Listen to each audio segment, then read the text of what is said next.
Le système ABS est composé des éléments suivants: des capteurs de vitesse de roue, des cibles magnétiques et un bloc ABS. Ce bloc ABS est constitué d'un calculateur, d'un groupe hydraulique et d'un moteur entraînant une pompe hydraulique. Les capteurs de vitesse mesurent la vitesse de rotation des roues. Des cibles en rotation génèrent des signaux lus par les capteurs. Les capteurs transmettent ces signaux au calculateur ABS. Une chute rapide de vitesse indique la tendance au blocage d'une roue. Il existe deux types de capteurs de vitesse de roue: les capteurs passifs et les capteurs actifs. Le capteur passif, aussi appelé capteur inductif, est composé d'un aimant permanent et d'une bobine. Le capteur est placé devant une cible. La cible est une roue dentée qu'on appelle aussi roue phonique. La roue dentée en rotation génère une variation de champ magnétique et induit un signal sinusoïdal. La qualité du signal dépend de la vitesse de rotation des roues. Le capteur actif est alimenté par le calculateur. Il permet de mesurer des vitesses de rotation dès 0 km/h. Le capteur est fixé en face de la cible. Celle-ci est parfois intégrée au roulement de roue. La cible magnétique se présente sous la forme d'une succession de pôles nord et sud. L'alternance des pôles fait varier le signal de sortie. Le signal de sortie se présente sous la forme d'un signal carré de fréquence variable. Le bloc ABS est composé des éléments suivants: un calculateur, un groupe hydraulique et un moteur entraînant une pompe hydraulique. Le calculateur reçoit des informations en provenance de chaque capteur de roue. Dès qu'une roue tend à se bloquer, le calculateur commande les électrovannes et la pompe hydraulique. Le calculateur reçoit une information provenant de la pédale de frein. Le calculateur informe le conducteur d'un dysfonctionnement à l'aide d'un témoin au tableau de bord. Le groupe hydraulique est composé des éléments suivants: une pompe hydraulique qui empêche la pédale de s'enfoncer lors de la régulation ABS, des accumulateurs de pression et des électrovannes qui permettent de réguler la pression de freinage de chaque roue.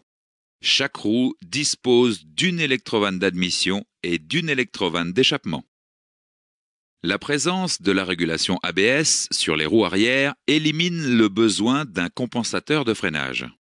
Le répartiteur électronique de freinage est une fonction supplémentaire gérée par le calculateur. Le répartiteur électronique de freinage module la pression sur les roues arrière. Si le système ABS n'est plus alimenté électriquement, le répartiteur électronique de freinage devient hors service. Il y a alors un risque important de dérapage des roues arrière lors du freinage. En conditions de bonne adhérence et lors d'un freinage normal, le système de freinage fonctionne sans l'intervention de l'ABS. Par contre, lors d'un freinage d'urgence, une ou plusieurs roues peuvent se bloquer. Le calculateur surveille les accélérations et les décélérations des roues par l'intermédiaire des capteurs. Si une régulation devient nécessaire, le calculateur commande les électrovannes et la mise en route de la pompe. Les électrovannes des roues avant sont commandées séparément, celles de l'arrière simultanément. Partons du principe que l'essieu arrière doit être freiné avec une force inférieure à celle utilisée pour l'essieu avant. Les électrovannes des roues arrière sont commandées simultanément. Le calculateur utilise pour cela la logique répartiteur électronique de freinage.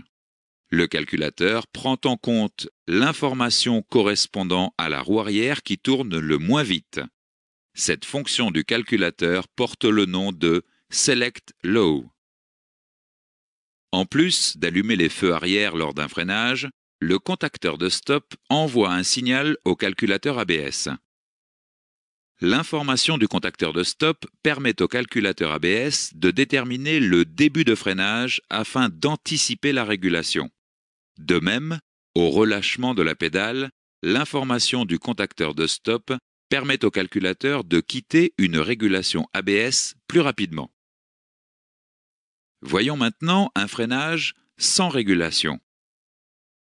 Dans le cas d'un freinage sans régulation, Le bloc ABS n'intervient pas.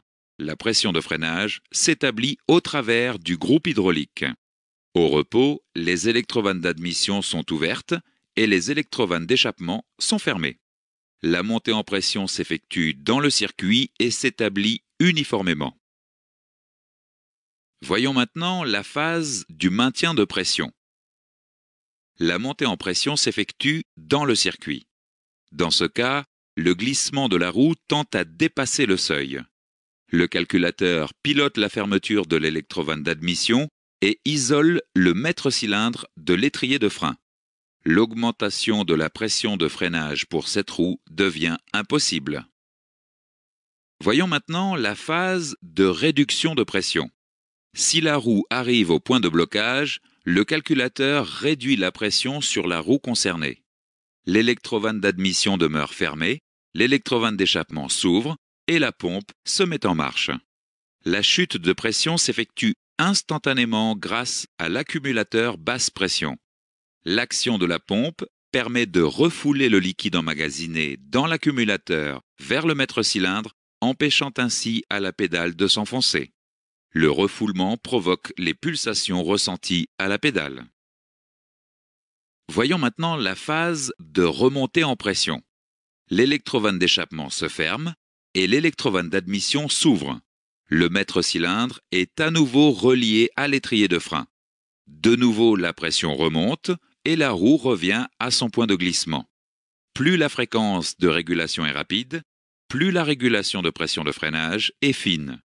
Les systèmes actuels peuvent faire entre 30 et 50 pulsations par seconde. Lorsque le système ABS cesse d'être fonctionnel, toutes les électrovannes sont désactivées et se replacent automatiquement à la position de repos. Le cycle de freinage classique est toujours disponible. Ainsi, la pression du circuit est directement admise dans les cylindres récepteurs. Le conducteur doit cependant connaître les conséquences d'une conduite sans ABS ou avec le système ABS hors service.